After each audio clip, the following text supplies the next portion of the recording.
எல்லாம் நன்மைக்கே. நான் உங்கள் CNCK ஷாம்லி. கோடைக்கால விடுமுறை பதிவு பாகம் 1. நம் அனைவருக்குமே தெரியும், தமிழில் உயிரெழுத்துக்கள் மொத்தம் 12 என்று. ஆனால் பலருக்கும் ஆவுக்கு அடுத்து ஆ வருவது ஏன் என்று அறிந்திருக்க வாய்ப்பில்லை என்பதற்காகவே இப்பதிவை பதிவிடுகிறேன். ஆவுக்கு அடுத்து ஆ வருவது ஏன்? அரசனும் ஆண்டியாகலாம் என்பதை அறிந்திட. ஈவுக்கு அடுத்து ஈ வருவது ஏன்? இருப்பவன் ஈய வேண்டும் என்பதை இயம்பிட. ஊவுக்கு அடுத்து ஊ வருவது ஏன்? உழைப்பே ஊக்கம் என்று உணர்ந்திட.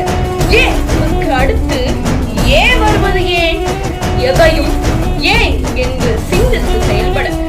ஐ மட்டும் ஏதோடும் சேராமல் தனித்து இருப்பதே அதற்கு ஐ. அதாவது நான் என்ற அகம்பாவம் இருந்தால் அந்த மனிதன் தனிமைப்படுத்தப்படுவாய் என்பதை உணர